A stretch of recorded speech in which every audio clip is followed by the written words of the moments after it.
நமது கருப்பசாமியினுடைய அருள் நிறை காட்சிகளை எல்லாம் யூடியூப் மூலமாக உலகமெங்கும் பார்த்து பிரார்த்தனை செய்து கொண்டு மன நிறைவடைந்து கொண்டிருக்கிற எல்லா பக்தர்களுக்கும் உங்கள் அனைவருடைய எல்லா எண்ணங்களும் இந்த பூவுலகிலே ஈடோறி சகல முன்னேற்றங்களை பெற்று என்னாலும் நீங்களெல்லாம் மகிழ்ச்சியாக வாழ வேண்டும் என்று சொல்லி உங்களுக்காக பிரார்த்தனை செய்து கொள்கிறேன்.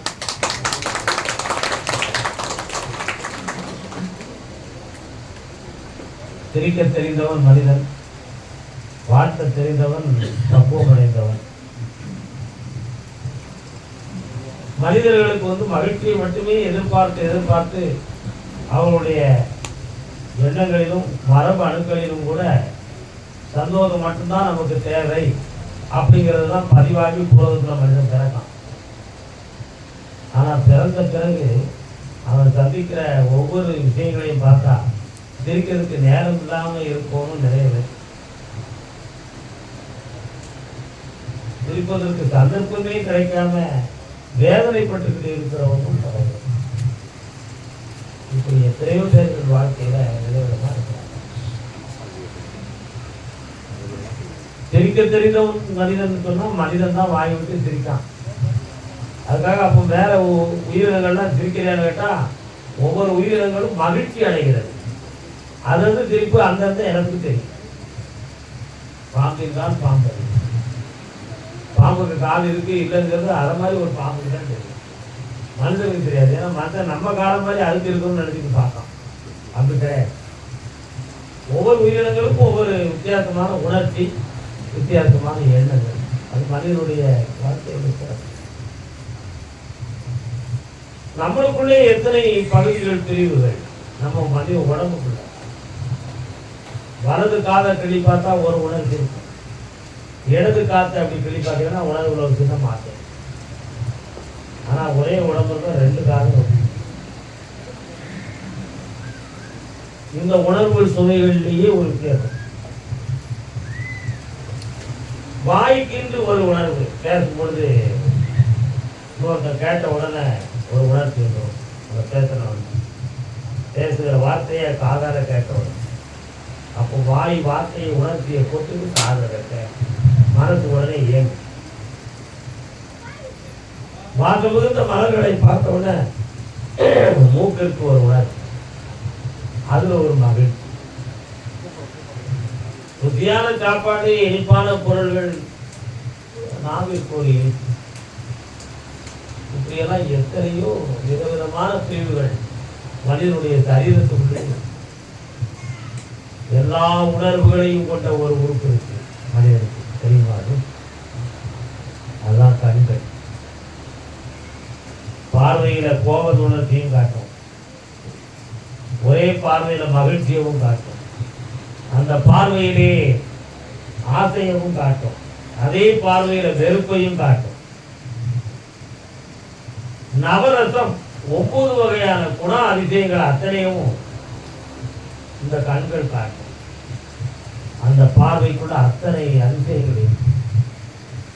உன் பார்வையில் 1000 ஒரு பாடம். அந்த பார்வைக்குள்ள அவ்வளவு விஷயம். அவருடைய பார்வை சரியில்லையே அப்படி சொல்லுவாங்க. மனிதர் நம்மளுக்கு சாதாரண மனிதர் சொல்லுவாங்க, பார்வை சரியில்லை, நம்ம பார்க்கும்போது ஏதோ ஏளனமா பார்க்கற மாதிரி தெரியுது அப்படின்னு சொல்லுவாங்க. இல்லைன்னா எதையோ ஒரு திருப்தி இல்லாம பார்க்கற மாதிரி தெரியுது, நம்ம மேல ஒரு கெட்ட உணர்ச்சியோட பார்க்கற மாதிரி தெரியுது. இப்படி பல பேர்கள் சிந்திக்கக்கூடிய அளவுக்கு பார்வை இருக்கும். அதான் கண்ணேறு படும் என்றோ கந்தனே என்னை நீ காணாது இருந்தாய் என்று வளராது. நீ என்னை நல்லா கிட்டதான் அந்த உலகத்துல கண்ணேறு படம் நினைச்சுதான் என்னை நீ கண் கொண்டு பார்க்காம இருக்கியாப்பா. அப்புறம் முருகப்பெருமானை பார்த்து வள்ளலார் கேட்டார், அப்படின்னா கண்ணேருன்னு ஒண்ணு இருக்கு, கண் திருஷ்டி, கண்ணேருன்னு ஒண்ணு இருக்கு. இந்த கண்ணேருங்கிறது எப்படின்னா கண் திருஷ்டி அப்படி பார்வைன்னு வச்சிருக்காங்க. அது கண் ஏறு அப்படின்னு சொல்லி வார்த்தையை உணர்த்தி உயர்த்தி உறுதிப்படுத்தி பெரியவர்கள் சொல்லியிருக்காங்க. அதை எப்படி சீர்படுத்துவது, அதை எப்படி சீர்தூக்கி பார்ப்பது அப்படிங்கிறத பார்த்தான் ஐயா, அன்னையிலிருந்து என் பிள்ளை சாப்பிட அப்படி. ஒருவர் உணவு பொருளை வச்சிருக்கும் போது அந்த பார்வையை ஒருத்தர் லேசா பார்த்தோம்னா உடம்புல சேரலை, நான் சாப்பிட்டது அப்படி. ஒரு ட்ரெஸ்ஸை போட்டுட்டு போயிருப்பான் புதுசா, அந்த ட்ரெஸ்ஸை போட்டு போனோடனே ஏதோ ஒரு மகிழ்ச்சியற்ற ஒரு சம்பவத்தை சந்திப்பான். நினைச்சேன், நான் வரும்பொழுது என்னை ஒருத்தன் பார்த்தான், அவன் பார்வை எனக்கு பிடிக்கல. அப்ப என்னதுன்னா, பார்த்தவனுடைய உள்ளம் என்ன நோக்கத்துல பார்த்தானோ அந்த நோக்கம் அந்த பார்வையின் மூலமாக பார்க்கப்பட்டவன் மீது ஏறியது என்பதுதான் கண் ஏறு அப்படிதான். கண்ணேறு அப்படிதான். அப்ப அந்த பார்வையில நம்ம என்ன நோக்கத்துல பார்க்கிறோமோ அது கண்கள் மூலமாக மற்றவரை போய் அடைகிறது என்பதுதான் கண்ணேறு அப்படின்னு சொல்லுவோம். உடனே குழந்தைகள் மேல திருஷ்டி விட்டுருவோம். பெரியவங்கள்ட்ட போய் தண்ணி தொழிச்சு விபூதி பிடிச்சு வந்துடுவாங்க. அந்த ஆசீர்வாதம் அந்த உணர்ச்சியை மாற்றி அந்த பிள்ளைய நல்லா வர. இப்படி கண்ணுக்கு மட்டும் விதவிதமான பார்வை சக்தி இருக்கு, விதவிதமான ஆற்றல். பல்வகை பொருளை சில்வகை எழுத்து செவ்வன ஆடி போல் தெரிந்து இடிந்து காட்டி விளக்குவது சூத்திரமாம்னு சொன்னாரே பௌர்ணமி பொருள். பல வகையான எழுத்துக்களை எழுத முடியாம குறிப்பிட்ட கோடிட்ட வார்த்தைகளை மட்டும் சூத்திரமாக்கி அதுக்குள்ள ஆயிரக்கணக்கான விளக்கங்களை உள்ள வைத்து காட்டுகிற 2 வரிகளை மட்டும் காட்டுகிறது ஒரு சூத்திரம். 2 வரிகள் மூலமா ஆராய்ந்து பார்த்தா பல்வேறு விளக்கம் பெரிய காம்போசிட்டர் இருக்கும். சூத்திரம் கண்ணாடி சின்னதா இருக்கும், பெரிய மலையை கூட பார்க்கலாம். கண்ணாடி முகம் பார்க்கிற கண்ணாடில பெரிய மலை கூட தெரியும், ஆகாயமே தெரியும். அந்த கண்ணாடி மூலமா கடலே பார்க்கலாம். அதை போல இந்த கண்ணுக்குள்ள ரொம்ப அறிவுடையவன் ஒருத்தருடைய கண்ணை, அறிவுள்ள ஞானம் உடையவன் ஒருத்தருடைய கண்ணை பார்த்தோம்னா அவன் உள்ளத்தை கண்டு இவன் உள்ளத்துக்குள்ள இந்த மாதிரி ஒரு எண்ணம் இருக்கியா அப்படின்னு சொல்லுவாங்க. இவன் உள்ள சரியில்லைன்னு சொல்லுது. அதனால முகத்துல இருக்கக்கூடிய கண்களை வச்சு அகத்துல இருக்கக்கூடிய, அகம்னா உள்ள இருக்கக்கூடிய இயக்கத்தை பிறகு ஒரு மனிதன் தெரிஞ்சுக்கிற முடியும். அதை காட்டி கொடுப்பது கண். அதான் அன்பிற்கும் உண்டோ அடைக்கும் தான் ஆர்வலர் புட்கணீர் பூசல் தரும். திருவள்ளுவர் சொன்னார், அருமையான கருத்து. அன்புடையவங்களை சந்திச்சிருப்போம். அப்படி சந்திக்கும் பொழுது கை கால் உடம்பெல்லாம் சாதாரணமாக இருக்கும், சாதாரணமாக இருக்கும். ஆனால் கண்ணில் மட்டும் அது லைட்டாக இருக்கும், கண்ணீர் வரும். அதுதான் கண்டு ஆனந்த கண்ணீர். நீண்ட காலம் கழித்து அவங்களை சந்திக்கும் பொழுது தன் கண்களில் ஏற்பட்ட கண். அதான் அன்பிற்கும் உண்டோ அடைக்கும் தாழ். அந்த கண்களில் தோன்றக்கூடிய அன்பை அடைப்பதற்கு தாழ்பாடு கிடையாதாம். அன்பிற்கும் உண்டோ அடைக்கும் தாழ். ஆர்வலர் விருப்பமுடையவன் பொன்கண்ணீர் புன்னகையிலே அவன் கண்களில் தோன்றிய கண்ணீரை வைத்து இவன் அன்புடையவன் என்பதை நாம் புரிந்து கொள்ளலாம். அன்பிற்கும் உண்டோ அடைக்கும் தாழ் ஆர்வலர் புன்கண்ணீர் பூசல். அதே அதை தெரிஞ்சுக்கலாம். பெரியவங்க சொல்லுவாங்க, கீழோர் மறப்பார் மேலோர் நினைப்பார். நம்ம எல்லாம் புரிஞ்சுக்கிட்டோம், கீழோர்னா கீழ் குணம் கிடைத்தவங்க, குறைந்த மனம் உடையவங்க அப்படின்னு நம்ம நினைப்போம். மேலோர்னா மேம்பக்கள் அப்படின்னு நம்ம நினைப்போம். இது கூட நம்முடைய அறியாமை, இதெல்லாம் மாயை. இது அப்படி கிடையாது. தாப்பரை பிள்ளைகள் பார்க்க வந்திருக்கோம், ரொம்ப தூரமா இருக்கு. அதனால போயிட்டு வரப்பான்னு சொல்லி கால் 2 நடக்கிறதுக்கு வந்து. ஆனா கண்ணு மட்டும் பிள்ளைகளுடைய முகம் எனக்கு ஒரு என்ன புரிஞ்சு தாப்பரையும் தாயவும் பார்க்கும். கீழோர் மறப்பார், கால் எழுதியது நடக்க துணிந்து கொண்டு இருக்கிறது, கீழே இருக்கு காடு. மேல இருக்க கண் எழுதியது பார்க்க துணிந்து கொண்டு இருக்கு. அதான் கீழோர் மறப்பார். கீழோர் தான் காலை சொன்னார், மேலோர் தான் கண்களை. கீழோர் மறப்பார், மேலோர் நினைப்பார். நம்ம இலக்கியத்துல சொல்லாத கருத்துக்களே கிடையாது. அதே மாதிரி சிரிப்பு. ஒருத்தரை பார்த்த உடனே ஒரு மனுஷனா அப்படின்னு இருப்பான். ஆனா சிரிக்கானே அப்படின்னு இருப்பாங்க இருப்பான். ஆனா உள்ளத்துல வேதனை இருக்கும் இல்லையா? அடுத்த பாயிண்ட், சிலர் சிரிப்பார் சிலர் அழுவார். அப்போ ஒரு வார்த்தையை கவிஞர் சொல்றார், ஒருத்தருடைய முன்னேற்றத்தை தாங்க முடியாம உள்ள அழுது இருக்கும். அதை வெளியே சொல்ல முடியாது. அவனை பார்த்தேன் உள்ள உள்ளுக்குள்ள வேதனை கூட பொறாமப்பட்டு அழுவான், வெளியில சிரிப்பான். உண்மையா இல்லையா? இப்படி அப்ப இந்த சிரிப்பிலே போலித்தனம் நிறைய. சிரிப்பதெல்லாம் சிரிப்பென்று நினைக்காத. அதான் உள்ளம் திறந்து வாய் விட்டு சிரிச்சா நோய் விட்டு போகும். அப்ப அதுக்கு என்ன அர்த்தம்? அதுக்கு என்ன அர்த்தம் இருக்கு? இப்படி சிரிச்சா நோய் விட்டு நோய் வரும். கவலைத்தனமா சிரிச்சோம்னா நோய் வரும், பிரஷர் வந்துடும், ஹார்ட் ப்ராப்ளம் வரும். அதாவது ஹார்ட் ப்ராப்ளம் வந்தவங்க நோயை மனம் திறந்து சிரிக்கணும்னு அர்த்தம், அது வேற சப்ஜெக்ட். ஆனா இது ஒரு காரணம். இது எப்படி நடக்கும் அப்படின்னா, மன அழுத்தம் உள்ள இருக்கும், வெளியில நடக்க முடியும். வாய் விட்டு சிரிப்பது எது? அதான் குழந்தைகள் சிரிப்பு. வாய் விட்டு சிரிப்பதுன்னா உள்மனதுக்குள்ள இருந்து தன்னை அறியாமலே மனதெல்லாம் திறந்து கலகலகலன்னு 1000 பேர் இருந்தாலும் 1000 பேர் சிரிச்சா ஒரு மாதிரி நினைப்பாங்களே அப்படின்னு கூட நினைக்காம கலகலன்னு சிரிச்சிருவான். அந்த சிரிப்பு தான் மனம் திறந்து சிரித்த சிரிப்பு. இப்ப நகைச்சுவையில நிறைய நம்ம காமெடியெல்லாம் போட்டுட்டு இருக்காங்க பாருங்க. அதெல்லாம் வராட்ட மனிதன் ரொம்ப வேதனைப்பட்டுருவான். மதுரை முத்து தம்பியெல்லாம் பேசுறாங்களே, அவங்களுடைய காமெடியெல்லாம் நமக்கு அவங்கள ஊக்குவிக்க நினைக்காதீங்க. அவங்கள மாதிரி கலைஞர்கள் நம்ம நாட்டுக்கு நிறைய தேவை. அவங்க சிரிப்பு காட்டணும், நிறைய மக்கள் நல்ல சிரிக்கணும், உள்ளத்துக்கு இருக்கக்கூடிய கவலைகள்லாம் தீரணும். அவன் உள்ளம் திறந்து சிரிக்கான்னு வச்சுக்காங்களேன், அவனுக்கு நோய் இருக்காது. ஏன்? அந்த உள்மனதில் இருக்கக்கூடிய கவனமும் மாறி போயிடும். அது மூலம் அந்த உடம்புல இருக்கக்கூடிய உணர்ச்சி நரம்புகள்லாம் வீரியமாயிடும். அப்போ உடனே அந்த மனதில் ஒரு மாற்றம் ஏற்பட்டு அந்த நோய்ங்கிற தாழ்வு மனப்பான்மை இருந்து மனிதன் வெளிவரும். மனோதத்துவ ரீதியாக ஒருத்தன் பாதிக்கப்பட்டிருந்தான். அதுக்கு ஒரு டாக்டர் சொன்னார், உங்களை எழுப்பவே முடியாது, நீங்க அவ்வளவுதான், உங்க காலம் முடிஞ்சு போச்சு.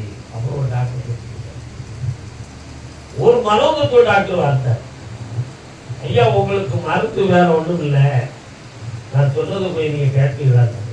என்ன கேட்கறது? ரொம்ப அருமையா அந்த காலத்துல உங்க தாத்தா பாட்டியெல்லாம் ரொம்ப சிரிப்பு கதைகள் சொன்னது உண்டாங்க. இப்ப எங்க மாமன் கூட அந்த கதை தான் சொல்லுவான். நீங்க உங்க மாமா பார்த்து எவ்வளவு நாள் இருக்கும்? 6 மாதம் இருக்கும். உங்க மாமா வர சொல்லி 1 மாதம் உங்க கூட வச்சுட்டாங்க. உடனே அவங்க மாமனை வர சொல்லி எனக்கு சோகுல மாமா நீ உட்காருன்னு சொன்னான். 1 மாதம் உட்கார்ந்தான். 1 மாதம் கழிச்சு டாக்டர் வந்து உடம்புல நோய் இல்லை சொல்லி மாமட்ட கருத்தா இருக்கு, மையம் இருக்கா, மாயம் ஒண்ணு இல்லை. அடிக்கடி திருப்பு காட்டி அவன் உடம்புல புத்துணர்வுகள் தோன்றி அவன் நரம்புகள்லாம் வீரியமாகி சோர்வு தன்மை இருந்து வெளியேட்டான். அப்படி ஒரு மகிழ்ச்சிகரமான உணர்வு ஒரு மனிதன் நோயிலிருந்து வெளியாக்கிவிடும், தாழ்வு மனப்பான்மையிலிருந்து வெளியாகிடும். அப்படிங்கிறதுக்கு இந்த சிரிப்பு தேவை.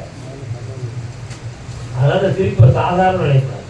அன்னைக்கு பாஞ்சாலி சிரிக்கவில்லை என்றால் நமக்கு கிருஷ்ண பரமாத்மாவுடைய மகிமை இந்த உலகத்துக்கு தெரிவித்தார். பாஞ்சாலி மட்டும் சிரிக்கலன்னு சொன்னா கிருஷ்ணனுடைய மரியாதை இந்த உலகத்துக்கே தெரிஞ்சிருக்காரு. ஏன்? அவர் தான் பாரத போரவே நடத்தினார். ஆனா பாரத போருக்கு எது காரணமாக இருந்ததுன்னா பாஞ்சாலியுடைய சிரிப்பு தான் காரணமா இருக்கு. சிரிப்பு தான் காரணமா இருக்கு.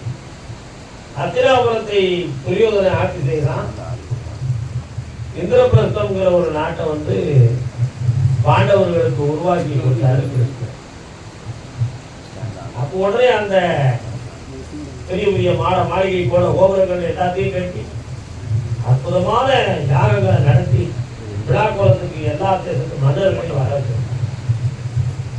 எல்லாரும் ஒவ்வொருத்தராக ஒவ்வொரு இடங்களையா பார்த்து மகிழ்ச்சி விட்டுட்டே வந்தாங்க. அதுல வந்து ஒரு இடம் மட்டும் இருக்கு, ஒரு மாய மாளிகை. நம்ம உள்ளத்துக்குள்ள எந்த நினைவோட போறோமோ அந்த நினைவுக்கு தகுந்தால் போற அங்க ஒவ்வொரு செயல் இருக்கும். நம்ம ஆழ்மனதுக்குள்ள இருக்கக்கூடியதுக்கு தகுந்தால் போற ஒரு செயல் இருக்கும். ஒருவர் போவாரு, அதனால 2 பேரும் மாலையை கொண்டு போடுறது மாதிரி ஒரு காட்சி வந்து பூவெல்லாம் வரும். ஆஹா, இப்படி ஒரு அழகான அற்புதமா அப்படின்னு உடனே சொல்றாரு.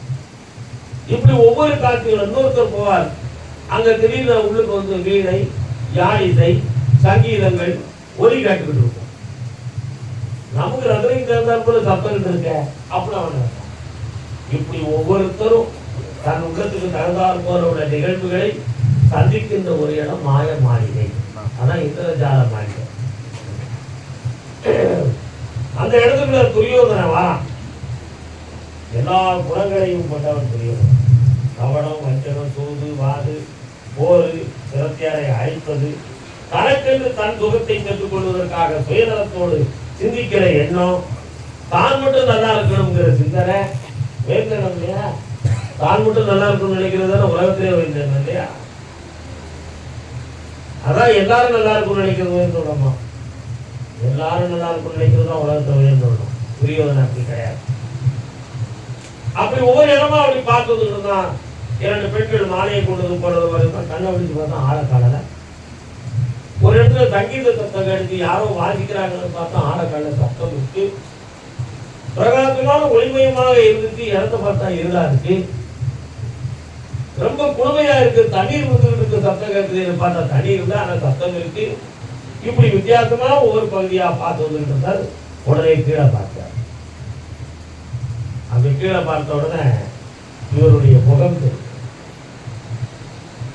அது முகம் தெரிஞ்சு அப்படியே அலையா தண்ணீர் நினைச்சு அதை அப்படி கைது கட்டினார். அது பழிஞ்சிட்டார கண்ணுல அவருடைய வண்ணத்தை உருவாக்கி முகம் தெரியும் போல வண்ணத்தையும் எண்ணத்தின் அலைகள் வெளியே தெரிவது போன்ற அலை அசைவுகளையும் காட்டுகிற ஒரு பழிஞ்சியை உருவாக்கி கீழே ஒரு சதுரத்தை பழிச்சு துரியோதனன் தண்ணீர் நினைச்சு கைட்டு போன பார்த்தார். தண்ணி கிடையாது. இந்த அளவுக்கு செஞ்சிருக்கான், நம்ம மனிதனே மயக்கிடுதே அப்படிங்கிற எண்ணம் அவருக்கு தோன்றிருக்கு. அடுத்து ஒரு இடத்தை பார்த்தார், ரொம்ப அழகா அப்படி வண்ண முத்துக்கள், பவளங்கள், ரத்தினங்கள், மலர்கள் இவைகளெல்லாம் இருக்கு. இந்த தரையில் ஓவியம் அருமையாக இருக்கிறது, அசைவில்லாமல். அப்படி நினைச்சு நம்ம கைட்டு போற வேண்டாம்னு சொல்லி அந்த காலை உள்ள வச்சார். உள்ள தொப்படின்னு கொடுத்த அது உண்மையிலேயே தண்ணி. அதுக்கு மேல வந்து சில சரளங்களை போட்டு வண்ணம் காட்டி வந்தது. உள்ள விழுந்த இந்த விழுந்ததை மேல இருந்து பாஞ்சாலி கூர்மையாக பார்த்து கொண்டிருந்தார். நமக்கு எதிரிகள் வந்து நம்முடைய இடத்தை பார்வையிடறதுக்கு வராங்க. இதுல ஒவ்வொரு இடத்தையும் பார்த்து என்ன முடிவு எடுக்கிறான், என்ன சிந்திக்கிறான், அவங்க அறிவு எப்படி வேலை செய்யுதுங்கிறத பார்க்கணுங்கிற நோக்கத்தோட பாஞ்சாலி மேல இருந்து பார்த்துட்டு இருந்தாச்சு. இவன் தொப்படியிலும் தண்ணீர்ல விழுந்தோட கரகாரன்னு சிரித்தான். பாஞ்சாலி சிரித்த உடனே துரியோதனுடைய நெஞ்சம் பதபதத்தும். எதிரியின் மாளிகையில் விழுந்ததை எண்ணி ஒரு பெண் நம்மளை பார்த்து சிரித்தார். நமக்கு பகுத்தறிவு இல்லை என்பதை அவள் புரிந்து விட்டாரே. நம்ம அறிவை மயக்குவதற்காக இதை செய்து நம்மளை அவமானப்படுத்தி விட்டார்கள். இவருடைய தீர்ப்பு எனக்கு ஏளனத்தை கொடுத்து விட்டது. என் அறிவையும் என்னையும் வெளி உலகத்துக்கு அடையாளம் காட்டுவதற்கு காரணமாகிவிட்டது. நான் மதிய மயங்கி விட்டேனே. என்னை இவள் உலகம் முழுக்க சொல்லி என்னை நகைத்து விடுவாளே. இனி இந்த உலகத்தில் அவள் இருப்பதா தான் இருப்பதாங்கிற அளவுக்கு அவன் உள்ளத்துல சிந்தித்தான். ஆனா பாஞ்சாலி தன்னுடைய தோழியத்தை சொன்னா, என் மைத்துனர் வந்து பார்த்து தவறி விடுத்துட்டாரு, பாத்தீங்களா, நம்ம நல்லா செஞ்சிருக்கணும்னு அவன் சொன்னான். நீங்க புரிஞ்சுக்கணும், அவ வந்து மைத்துடன் என்பதற்காக கேலியாக நினைத்து சிரித்தாள் அந்த மங்கை. யாரு? பாஞ்சாலி.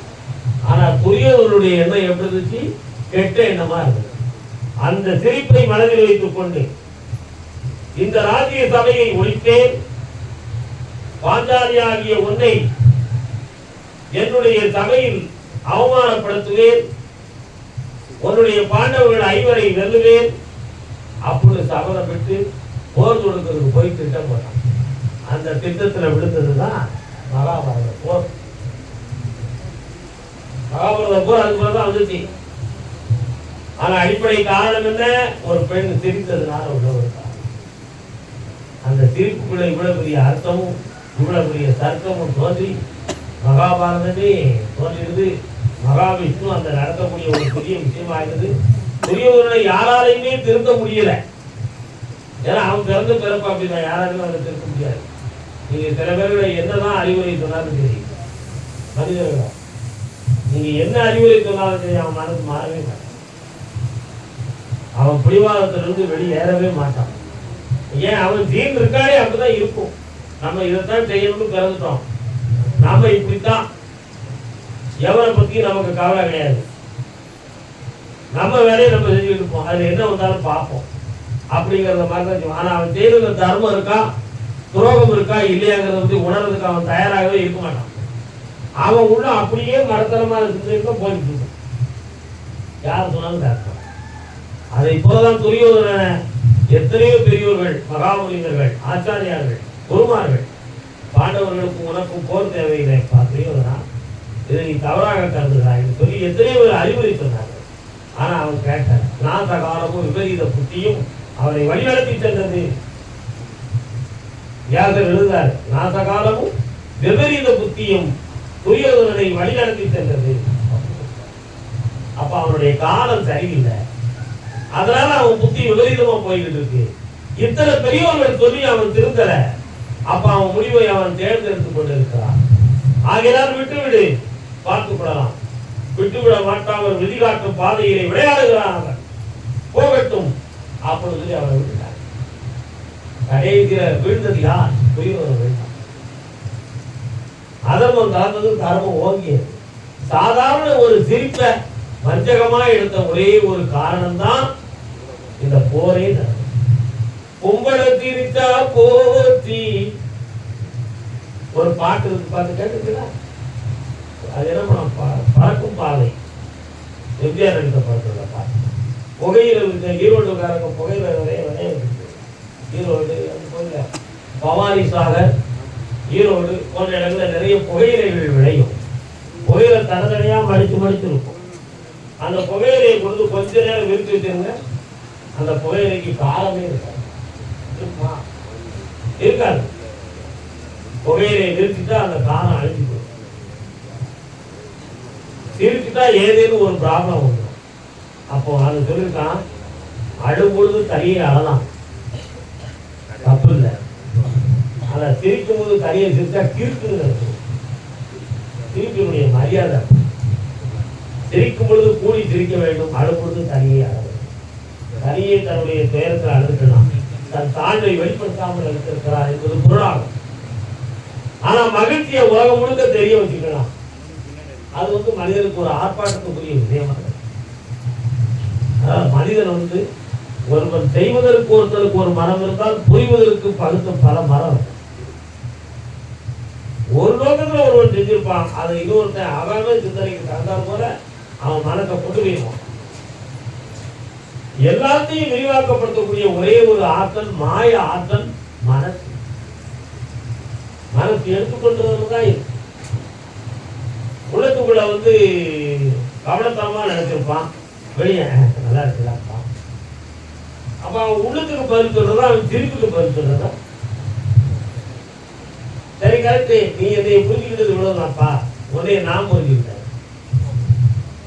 அதான் கிருஷ்ண பரமாத்மாவுக்கு கபட நாடக சூத்திரதாரி. கிருஷ்ணர் சிரிப்பாரு, ஆனா உள்ளுக்குள்ள எந்த உலகத்தை பத்தி எல்லா சிந்தனையும் உள்ள வச்சிருப்பாரு. அந்த சிந்தனைகள் அவருடைய செயல்புற ஒழுங்கா நடக்கும், உறங்கும் போது தெரியாது. புரியுதா சிவராமா? விஷயங்கள் அறிவுடைய சொற்களை, அறிவுடைய நூல்களை படிக்கும் பொழுது தூக்கம் தானா ஒரு சில வேலை. ஏன்னா அறிவுக்கு வேலை கொடுக்கும் பொழுது மனது உணர்வு அதுக்குள்ள ஒருமைக்கு தேவை. அந்த ஒருமைப்படுகிற பொழுது வழக்கம். மனதை விழிப்பாக வைத்திருக்க வேண்டும். சிரிப்புல வந்து அதான் விஷயம். மனம் திறந்து சிரிச்சாச்சுன்னா நோய் விட்டு. அதனால சிரிப்பு என்பது சாதாரணம் இல்லை. ஒருவருடைய உள்ளத்துக்குள்ள மருத்துவர்களை சிரிக்கிறது, கவனத்தனமான சிரிக்கிறது, இன்னொருத்த வேதனையில வெளியில கண்ணீர் ஒழிக்கிறது மாதிரி ஆக்ட் பண்ணிக்கிட்டு அந்த பக்கம் பார்த்துட்டு சிரிக்கிறது, இதெல்லாம் நடக்குது. வேதனைப்படுறவனை பார்க்க அழுது மாதிரி முகம் இருக்கும், இந்த பக்கம் திரும்ப அப்படி நைட்டா ஒரு சிரிப்பு இருக்கும், இருமுகத்தை காட்டுவது. புரியுதா? இப்படி எத்தனையோ இது இருக்கு. அதனால சாதாரண சிரிப்பை வைத்தோ சாதாரண வார்த்தைகளை வைத்து யாரையும் இந்த உலகத்துல இடம் பண்ணக்கூடாது. உள்ளத்தின் தன்மையும் நடத்தையும் வைத்துதான் உலகத்துல இடம் பண்ண முடியும். அதுக்கு மனப்பக்குவம் தேவை. ஆகையினால் எல்லா மக்களும் தன் மனதை உணர்ந்து தன்னை உணர்ந்து மாசிலாத மனமாக இருந்து ஈசனை வழிபட்டு புனிதமாக வாழ வேண்டும் என்று தன்னை வாழ்த்து விடைபெறுகிறோம். பார்க்கலாம். ஆராதனை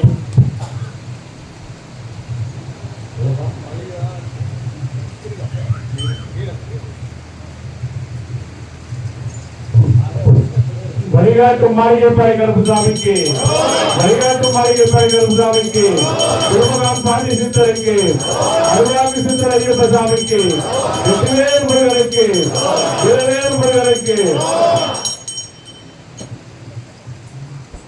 மாளிகைப்பாறை கருப்புசாமி பயமாக வந்த முருகா தேவா, என் குருநாதரை பாண்டி சித்தரை என்னோடு தவறுகிற மகா முனிவர்களே, சித்தர்களே, யோகியர்களே, கருப்புசாமி உன்னை எங்கிருந்து அழைத்தாலும் எப்பொழுது அழைத்தாலும் ஐயருக்கு காத்திருந்து அருள்வதாக சத்தியமூர்த்தி செய்யுமே.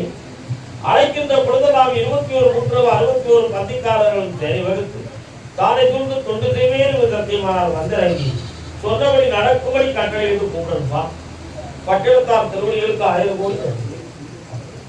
உத்தரவு காலமடை எலும்பு மாலை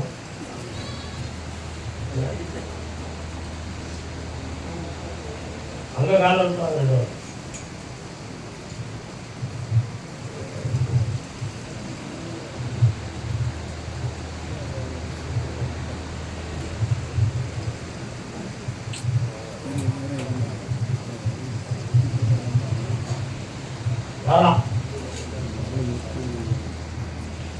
உன்னுடைய கட்டுமணிக்கு நான் போய் பார்த்தேன். உள்ளத்தை தெளிவாக வச்சு கேட்டா தான் உனக்கு இந்த விஷயம் நடக்கும். உன் பையனுக்கு நரம்பியல் சொந்தமான பிடி பெற்றோர் மாதிரி இருக்கா. இந்த நோய் வந்து மெல்ல மெல்ல உடம்ப விட்டு நீங்கிரும்னு சொல்லி உத்தரவாங்க.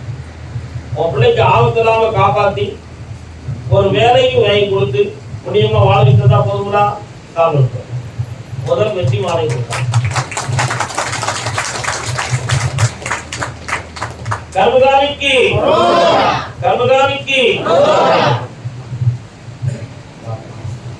வரா. இன்னும் ஒரு கேள்வி கேட்டுக்கா, வேற என்னப்பா வேணும்?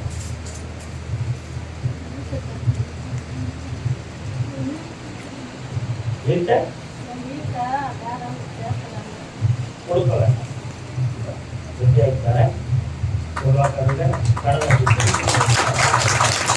கர்மகாமிக்கு கோயம்புத்தூர் கோயம்புத்தூர் திருமணம் தொடர்பாக கேட்டு வந்தவர்கள், திருமணம் தொடர்பாக கேட்டு வந்தவங்க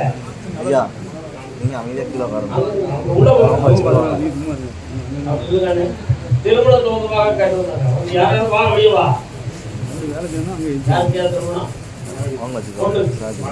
மகன் மகனே இங்க வந்து உங்க மகன் எங்க இருக்கான் சார்? வெளியில இருக்கான். இங்க வந்திருக்க மகனுக்கு முதல் சார் அடுத்த வந்து காலம் சொல்லலாம். 3 முறை காலம் சாப்பா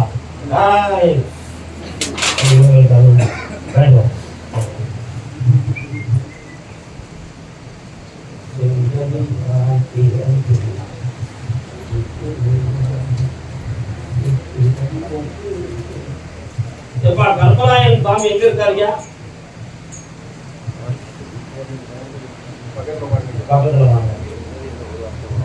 உன்னுடைய பையனுக்கு திருமண தோதமான தடைகள் நீங்கி இருக்குதா? இந்த வைகாலத்திலிருந்து நீ அதுக்கு வேண்டிய முயற்சிகளை செய்து வெற்றி அடைந்திருக்கலாம். அதே மாதிரி வருமானத்துக்கு வழியும் தோட்டம் தோட்டமான செல்வத்தையும் அளித்தார். வெற்றி வேற என்னப்பா வேணும்? சாப்பிடணும். அது கோயம்புத்தூர் எல்லை. என் பிள்ளைகளுடைய மனதை இருக்கிற குழப்பத்தை திருத்தி தெளிவுபடி கொடு.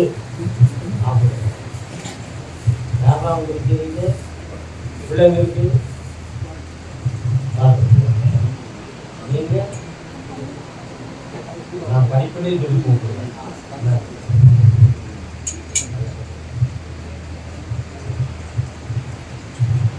திருமாலின் திருமாலின் ஸ்ரீதேவி உடவே தெய்வங்கள் நானே.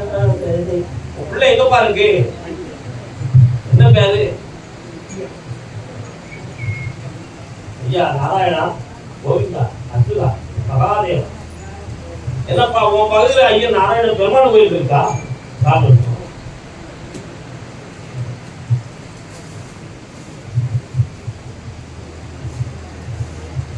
வரலாம்.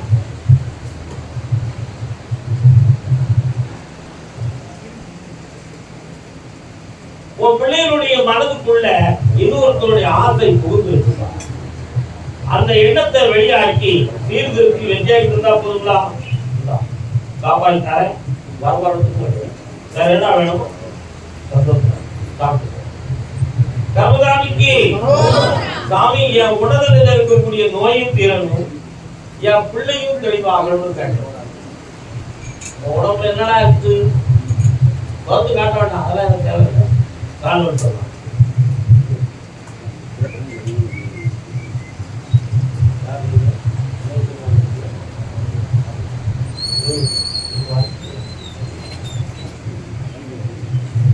அன்னபூரணி அம்மானு படம் வந்திருக்கீங்களா? பார்த்துருக்கியா? பார்க்கணும், ஒரு படம் வாங்கி வச்சணும். அது அன்னபூரணி வந்துருக்கலாம். அதான் கேட்டேன். அன்னபூரணி எங்க இருக்காப்பா?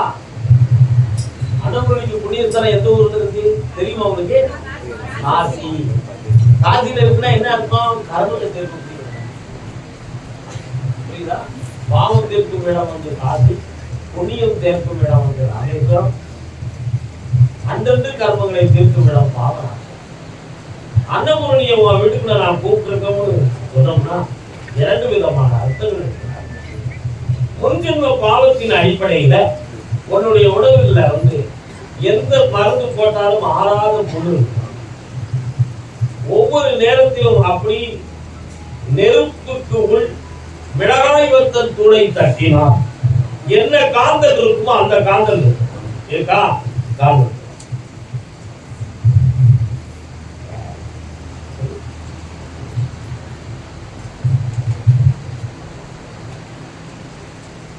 இந்த நோயை பத்தி மருத்துவர்கள் உனக்கு சொன்னாங்களா? ஸ்டீராய்டு சொன்னாங்களா? இந்த நோயை தீர்க்க முடியுமா? 3 விதத்தில் தீர்க்கும். புண்ணிய தீர்த்தம் ஆடுவது 1, தர்ம காரியங்கள் செய்வது 2, மனதையும் உணர்வையும் அடக்கி கவனம் இருந்து கொள்ளுதல் 3. இந்த 3 தான் இதுக்கு மருந்தே தவிர வேற எந்த மருந்தும் கிடையாது. அதனால என் சக்தியா பகுதலாம் அந்த நோயை இனி வலி உணர்வு மரவளர்த்து போக வைக்கிறேன். இனி அந்த வலியில ஒரு நிறம் வராது. உன் புள்ள மரத்தையும் மாற்ற படிக்க வேண்டியதார சந்தோஷமா இருப்பார். கொஞ்சம் பேச்ச கேட்காத மரத்துக்கு திருப்பிட்டாரு. அடுத்த உத்தரவு கேட்கிறார். கருதானிக்கு நோய் தகுந்தமா உடல்நிலை தகுந்தமாக கேட்டது யாருமா? பாப்பா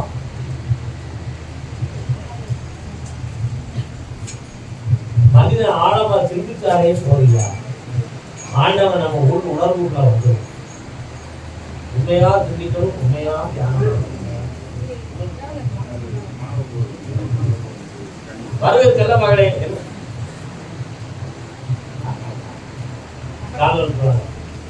அந்த அம்மாவுக்கு போனேன், நீ போய் இது யாரு? மருமகள். மகளும் நீயே, மருமகளும் நீயே.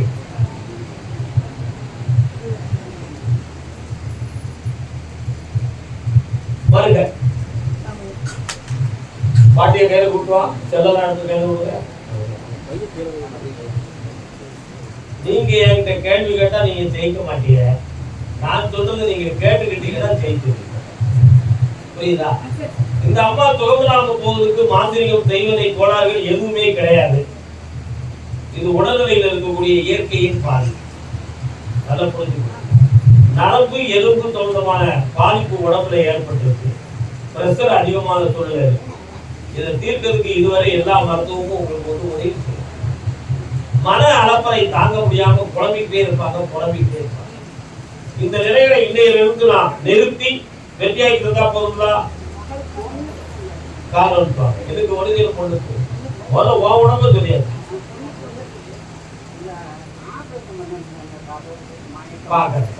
பொண்ணு பேர பெருமா காலம் கடவுள் அக்கா நேரம் கண்களை மூடுங்க.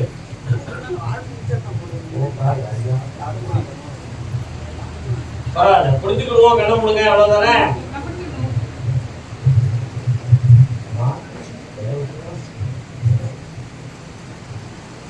அந்த பொண்ணுக்கு அன்கான்சியஸ் வருது, மயக்க நிலை.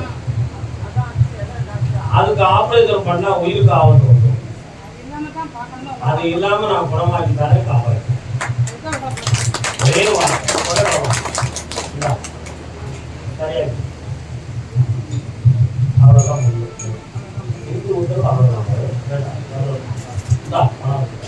போய் அமைதியா போயிருங்க. இந்த மாதிரி இந்த ஸ்டேஜில் உள்ளவங்க கூட்டு வர அந்த சப்ஜெக்டே வேண்டாம், நீங்க வரலாம். கருணாநிதிக்கு என் பிள்ளையின் கல்வி தெளிவாக வேண்டும் என்று கேட்டு வந்தவங்க.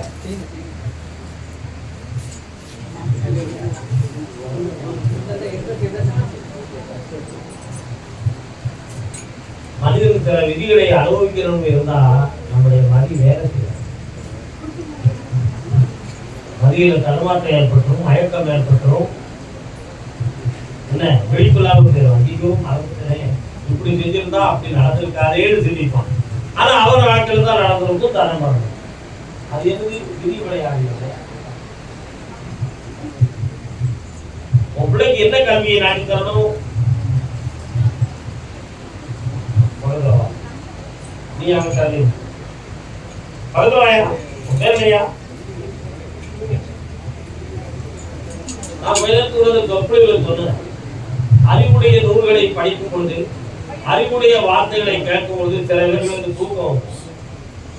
அந்த தூக்கம் நீடித்தா படிப்பு மனநிலைகள் வேற இடத்துல அரை அறிவு தான் வேற. கடவுளா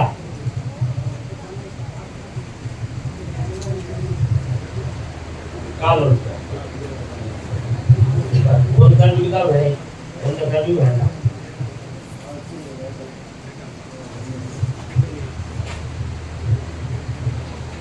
மூன்று முறை ஒரு இடத்துல கூட்டு வா. அறிவு கண்டை திறந்து தெளிந்த மனநிலையோடு தூக்கம் இல்லாமல் நல்லா படிக்கிறார். ஒரு கண்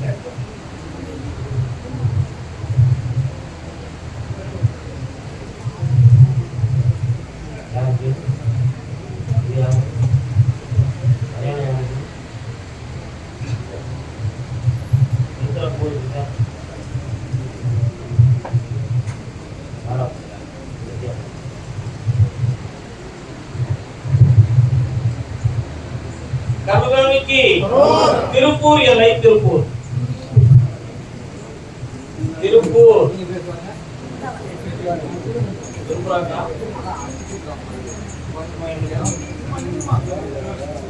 ஆண்டியாய் நின்றாடும்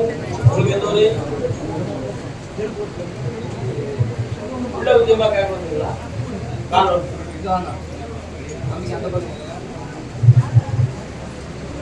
ஆண்டியாய் நின்றாடும் வேண்டியதை தருவார். அறவ மனதோட விடுத்தீங்க.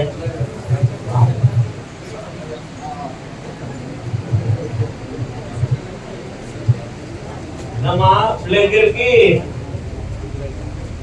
வீட்டுல என்ன படிச்சிருக்காரா?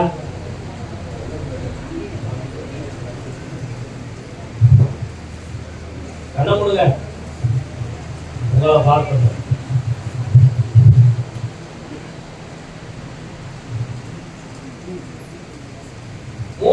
விதமான குணங்களை கொண்டு உங்க பிள்ளை வீட்டுல இருக்க.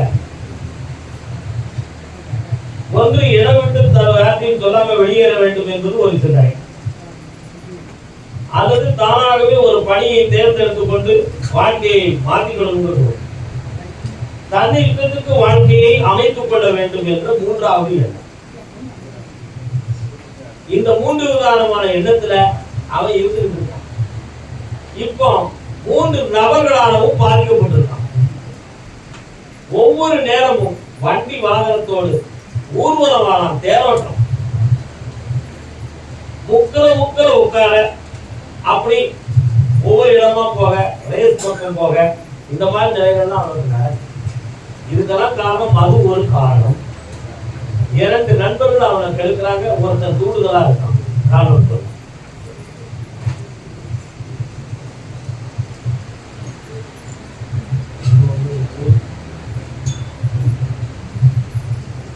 நீதிமன்றத்தில் வழக்கு இருக்கா?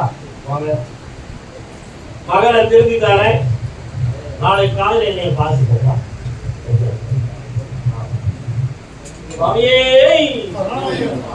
நீதிமன்றத்தில் வழக்கு என்ன வழக்கு?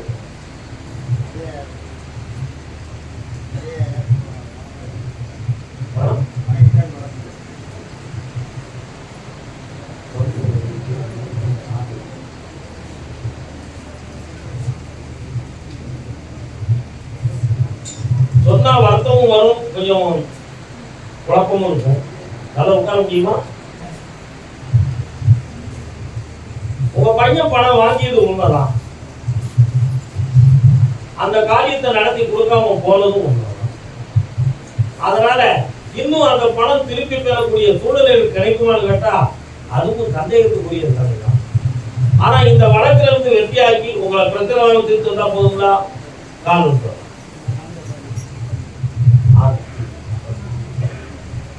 வேற என்ன வேணும்? கல்யாணம் வேணும். 1 வருஷம் ஆகும். நடந்துட்டா கர்மதாமிக்கு என் பத்திரம் டாக்குமெண்ட் ஒருத்தர்கிட்ட கிடக்காத வீட்டுக்காக கேட்டு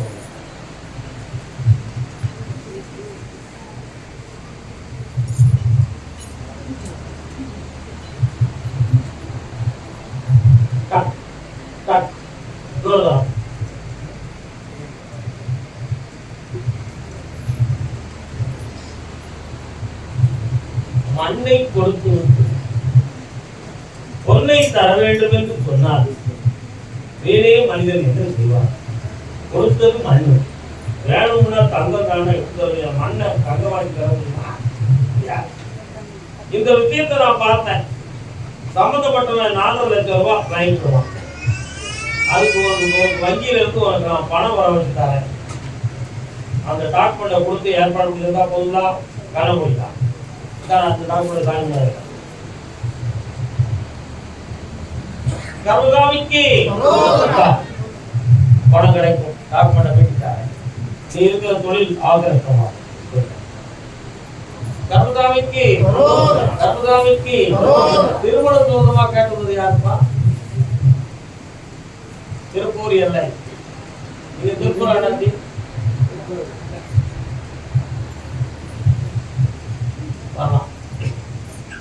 வேலை வாய்ப்பு சமூகமா கேட்டு வந்திருக்கீங்களா? தொழில் சோதமா மனவர்த்தப்பட்டு வந்தது யாரு? கடன்கள் சோதமா வந்தது யாரு? திருப்பூர் மட்டும்தான் வரணும் தம்பி, வேற எங்கேயாவது வந்துடாதீங்க. கால்வன் சோதமா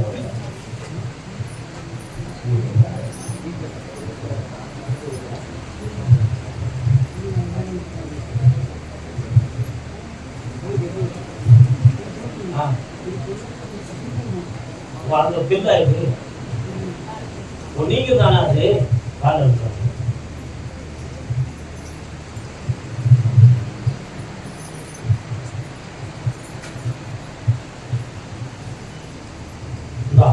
உன் கடன் தீரும், நான் தரக்கூடிய பணத்தை வச்சு பல லட்சங்கள் சம்பாதிச்சு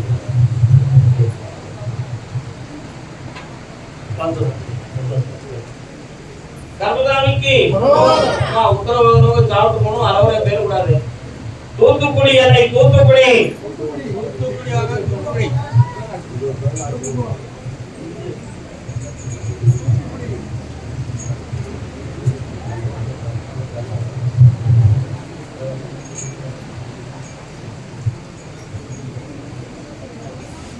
தூத்துக்குடி காவல் சொல்லலாம். தூத்துக்குடிக்கு விளாத்தி குணம்லாம் வந்து நிற்க கூடாது. தூத்துக்குடி மட்டும் கால் எடுத்துவாங்க. எந்த ஊரியா உங்களுக்கு? தூத்துக்குடி நான் கூப்பிட அப்படின்லாம் சொல்ல மாட்டேன். நீங்க தூத்துக்குடி மட்டும் தான் வரணும். நீங்க அங்க தாத்தா குணம், விளாத்தி குணம், சூரக்குடி அந்த கதையெல்லாம் இன்னொரு கால் எடுத்துக்கலாம்.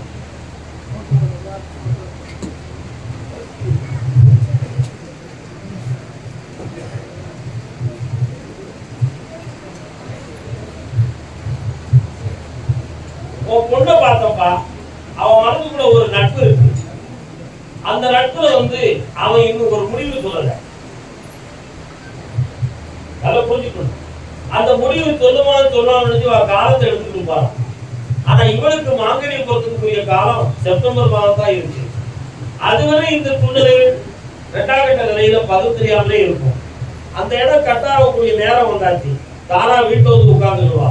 அன்னைக்கு கல்யாணத்தை நான் முடிச்சிட்டேன். கால் வந்துடுவான்.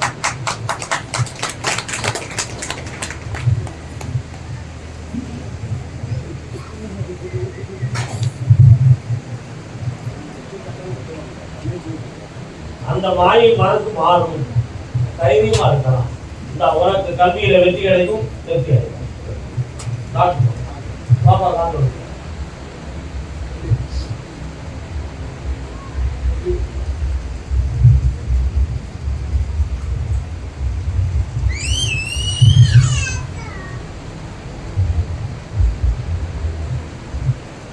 வரலாம். மாயை தானம் பெற்றதையெல்லாம் இழந்து கடனோடும் வேதனையோடும் வந்திருக்கிறார். இப்ப வாழ்வதும் இருப்பதும் கரெக்டாக வேறுதான் இருக்கு. ஏதேனும் ஒரு வழியை காட்டி வருமானத்தை பெற்று இந்த குடும்பத்தை காப்பாற்றக்கூடிய வழியை உனக்கு உருவாக்கி தர. அப்படி இல்லைன்னா எங்க போகணும்னு கூட தெரியாத சிந்தனை உங்களுக்கு உண்மையா இல்லையா? நாங்கள்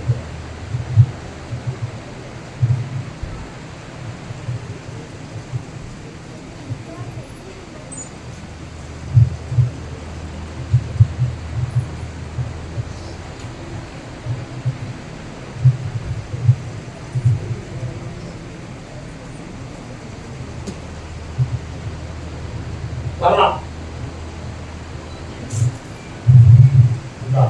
உனக்கு பணம் கிடைக்கும், உன் தொழிலும் அமையும், உன் குடும்பமும் வளர்ச்சியும்.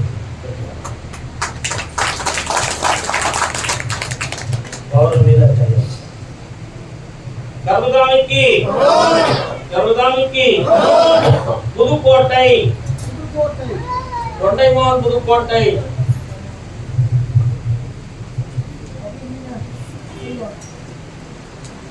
ஆயி மகவாயி ஆயிரம் கண்ணுடைய நீலி திரி பூவி நீங்காத பட்டுடைய அறிவு போயிருக்கா?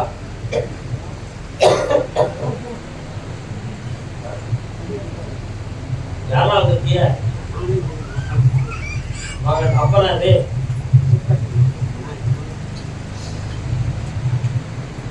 கூட்டு வந்து உடம்புல குறியேட்டு போகணும்னு சொல்றது போகலையா? சரிவா பக்கத்துல வந்து உட்காரு. சும்மாவா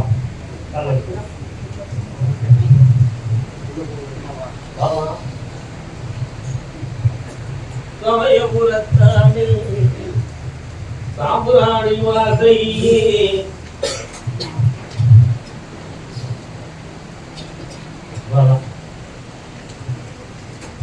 கேட்கிற வரத்தை கொடுத்து உத்தரவாயிடுது. என்ன வேணும் உங்களுக்கு?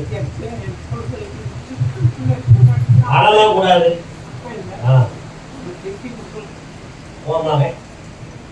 கண்ணை கொடுங்க ரெண்டு பேரும். அவனை பார்ப்போம்.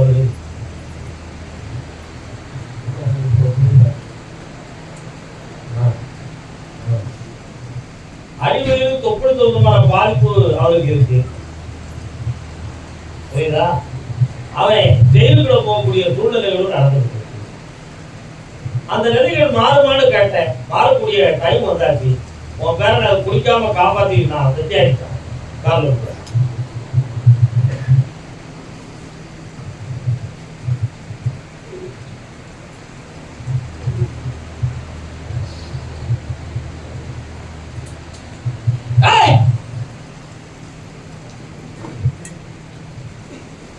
கனியை அறுத்து தார் விழுந்தி அவன் வாயில விட்டு இந்த கனியை என்னை நிறுத்தி விட்டு வச்சு பக்கத்துல வா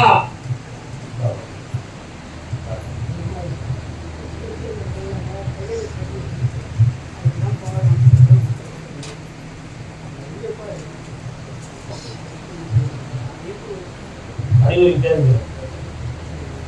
கருதாமிக்கு அதே புதுக்கோட்டை இன்றைய உத்தரவு இவ்வளவுதான் வராதா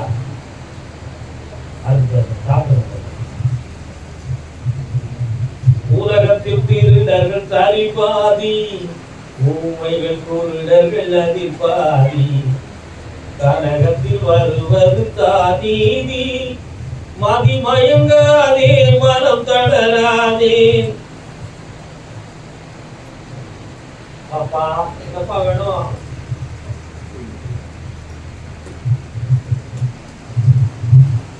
நீ இருக்கு பேருக்கு சாதி தப்பா போறதுல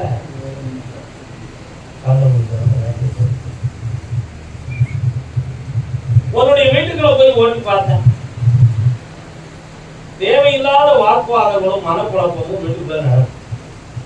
எல்லாரும் தேவை பணம் பணம் பணம் பணம் பணம்.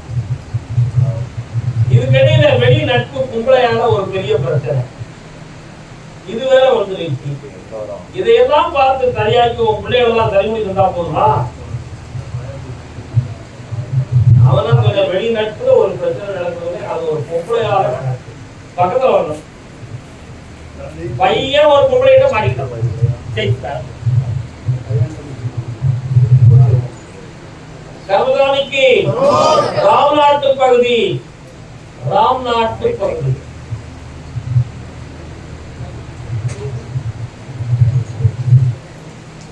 குழந்தை தோணுவா யாரும் கேட்டு வந்தீங்களா?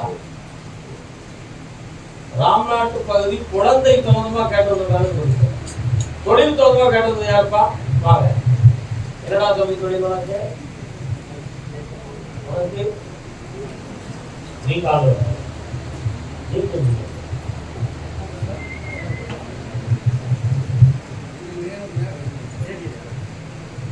ஒரு முறை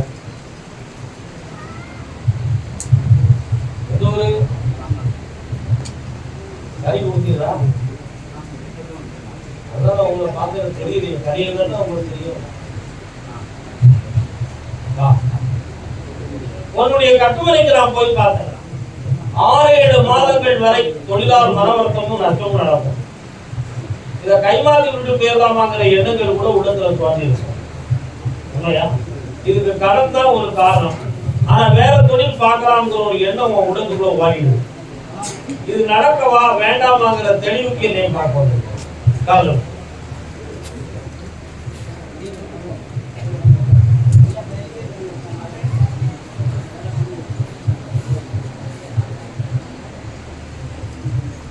இந்த தொழிலையும் நல்லா இருந்தாரேன். வேற தொழில் ஆரம்பிக்கிறதுக்கு 6 மாத காலம் அவகாசம்.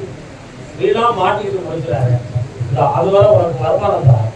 யார்கிட்டையும் மாற்றாலும் உனக்கு காப்பாற்ற பொறுமையா பூமாலைய கையில வச்சிருக்கவங்க போறாங்க.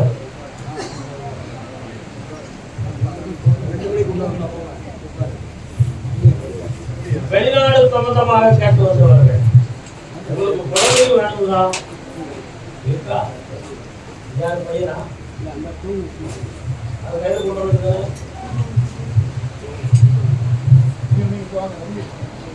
எதுடா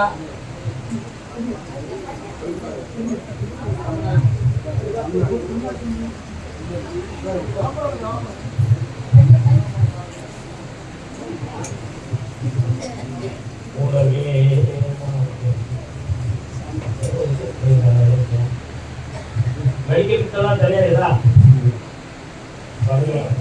மனவளமா உட்காருங்க.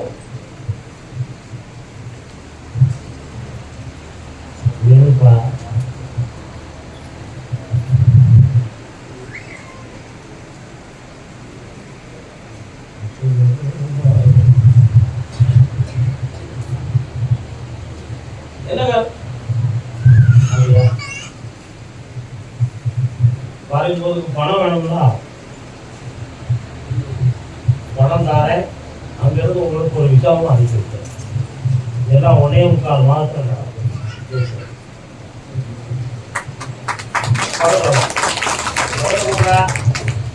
வணக்க பூவாய் படுத்துக்கொண்டே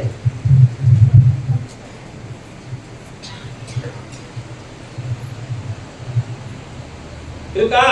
இருக்கு, கிடைக்கும். முதல் கம்பத்தை தமுதாமிக்கு என்ன படிக்கிறேன்? கால் எடுத்து வா.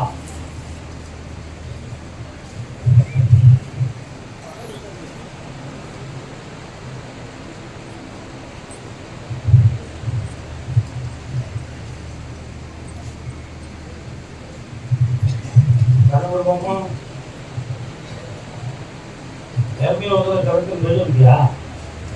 அது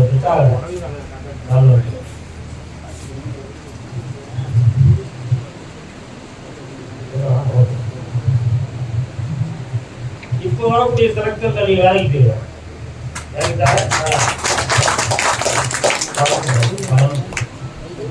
கர்மதாமிக்கு காங்கேயம்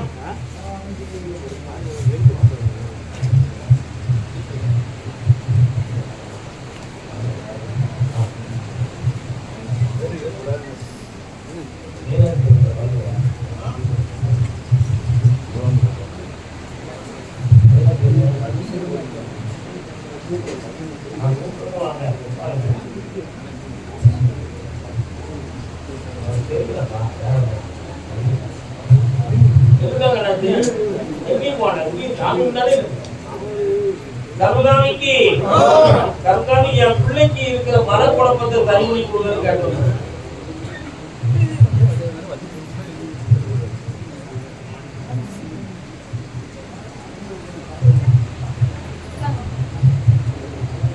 எல்லாத்தையும் பொம்பளை பிள்ளைய கொடுத்து வந்திருக்காங்க.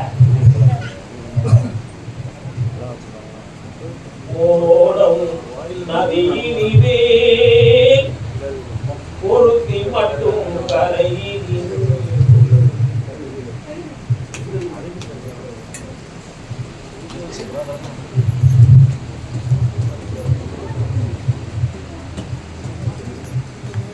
நல்ல காலோட மனசு சாப்பிட்டு போற ஒருவருங்க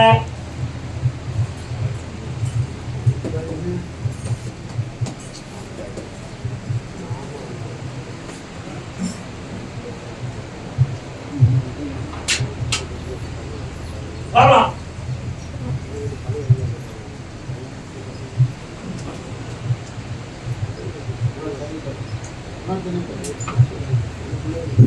உன் பையன் படித்து வேலைக்கு போயிடுவான், கவலைப்பட வேண்டாம். அவனை வந்து குடும்பம் உயரும், அவனும் இந்த பொண்ணுடைய மனத்தை பார்க்கும். இன்னொருவருடைய அன்பு அவன் மனதுக்குள்ள பதிவாகி, ஆனா அதுல அவ ஏமாற்ற அடைவான்னு அதுக்கு பிறகுதான் அவ திரும்பி வீட்டுல உட்கார்ந்து இருப்பான். அதுல நான் தனி போய் உங்களை காப்பாற்றேன். உடனே இவன் போய் கேப்பா, நீ என்னை ஏமாற்றிருக்கா? அவன் ஆத்துக்கு சொல்லுவோம் மாட்டேன், கடையில கை இதுதான் ஆத்தையில் சொல்லும் வார்த்தை வரலாம். கோபத்துல எடுக்கிற முடிவுதான் உறுதி கிடையாது, உண்மை கிடையாது.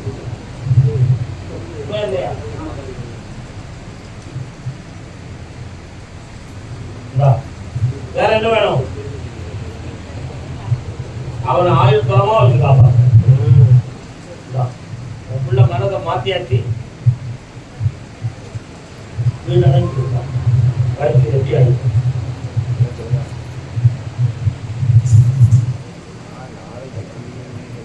கருதாமைக்கு காங்கே இவனை ஆடு மாடு இருக்குன்னு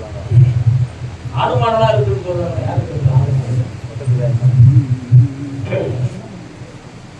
ஆடு மாடு இருக்கானே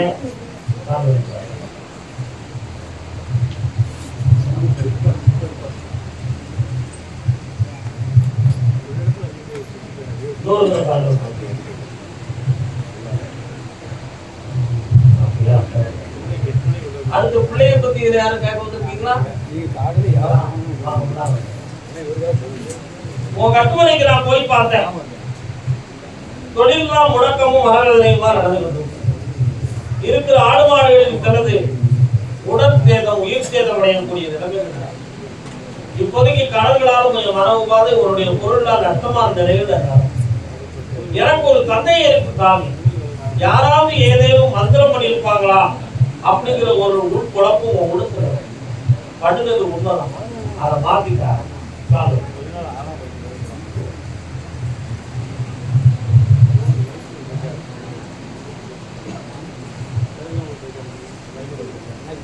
வேற என்னப்பா வேணும்? படித்து வேலைக்கு போவான், தொழிலும் வச்சிருப்பான். இரு வேலைகள் பார்ப்பான். அடுத்து பார்ப்பான். தன் பிள்ளையை பத்தி கேட்க வந்த மகன் காதல் பார்ப்பான்.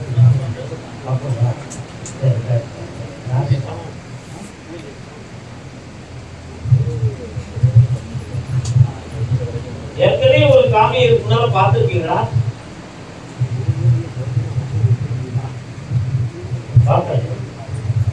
சித்தர்கள் கோயிலுக்கு போறதா? என்ன செய்யணும்?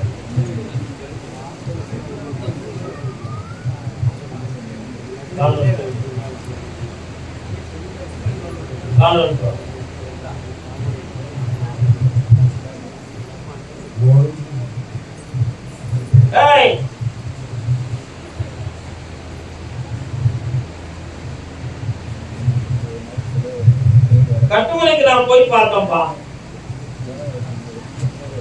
எந்த ஒரு தெய்வ வேலையெல்லாம் ஒண்ணும் கிடையாது. இப்போ கிழங்குகளால் குழந்தைகளும் மனவேதனைகளும் 1.5 வருஷமா உன்னுடைய பொருள் நஷ்டம், தொழில தளர்ச்சி, இவையெல்லாம் நடக்கும். புரியுதா? உன்னை விட்டு சென்றது மீளாத நிலையில் நடக்கும். உன் பொருள் தான் வெளியில நடக்கும். அதுவும் உனக்கு சரியான நேரம் வராம மன உபாதைகளை கொடுத்து இவைகள் எல்லாத்தையும் வீடு சேர்த்து விருத்தியாக்கிட்டாரு. உன் பையனுடைய கிரகங்கள்ல பரிவர்த்தனத்தால் சரியாக்கி விருத்தியாக்கி. அதாவது ஒருத்தருக்கு உடல்நிலை சரியில்லாத சூழ்நிலைகள் ஏற்படும். அதுல ஆபத்திலாம காப்பாற்ற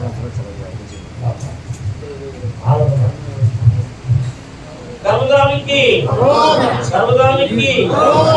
அதே காங்கேயம் என்னை எனக்கு வேலை கிடைக்கிறது கேட்டோம்.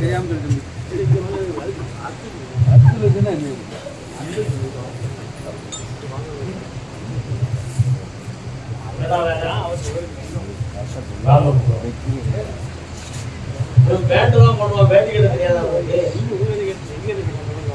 யாருங்க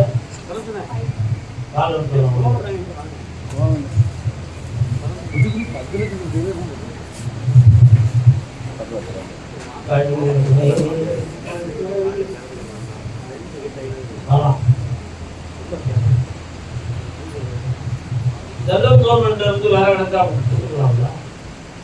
அவங்க